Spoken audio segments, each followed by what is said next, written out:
It was our wedding anniversary when my husband's high school sweetheart posted a picture on her social media, with her captioning a public thank you to my husband. Thank you to the man who's been there for me for 10 years, and for giving me a son. The room spun, and anger surged through me as I quickly commented, "So, you're proud of being a homewrecker?"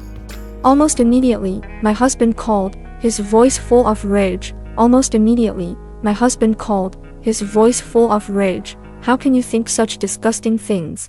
All I did was help her with IVF, fulfilling her dream of becoming a single mom. And by the way, Ruby only needed one try to get pregnant. While you've been through 3 rounds with nothing, your body is useless. Just 3 days ago, he told me he was going abroad for business, ignoring my calls and messages the entire time. I thought he was just busy. However, it turned out he was with her, attending her prenatal checkup. Half an hour later, Ruby posted again, showing off a table full of delicious food. Ash made me all my favorite dishes. He's the best. I stared at the pregnancy test in my hand. The joy I had felt earlier now completely gone. After 8 years of love and 6 years of swallowing my pride just to keep the marriage alive, I'm finally ready to let go. After hanging up the phone, I took a picture of the beautifully prepared dinner and the cake I had baked for our 6th anniversary and sent it to my husband, Ashton Martinez. His reply came back quickly, "Is it your birthday?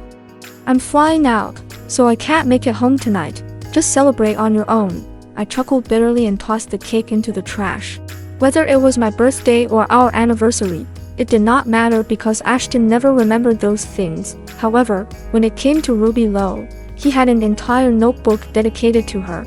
He had been keeping notes of her life since high school. I glanced at the pregnancy test results on the table and quietly put them away. I had planned to surprise Ashton with them over dinner tonight, but now, it seemed pointless. We had been married for 6 years without any kids. I had gone through 3 rounds of IVF, each one more painful than the last, and they all failed. I had almost given up hope this time when, to my shock, I found out I was pregnant. Yet, before I could even be happy about it, I saw Ruby's post on social media.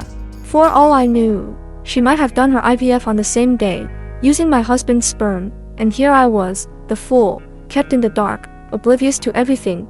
I pulled the food toward me, even though I had no appetite. For the sake of the baby, I forced myself to take a few bites. However, the moment the smell of the meaty steak hit me, I doubled over, violently nauseous. The retching would not stop, and with each heave, the pain in my lower abdomen grew sharper. Suddenly, I felt a warm, wet sensation between my legs. Glancing down, I saw small spots of blood seeping through my pants. Panic gripped me. Could that be a sign of a miscarriage? No matter how disappointed I was in Ashton, the baby was something I had fought so hard for.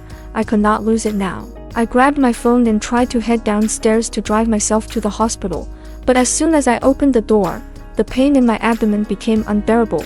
My legs gave out, and I slid down the wall. I had been feeling unwell all morning and had spent most of the day at the hospital for tests. After that, I rushed back, convinced Ashton would come home to celebrate our anniversary, and spent all my energy preparing dinner and the cake.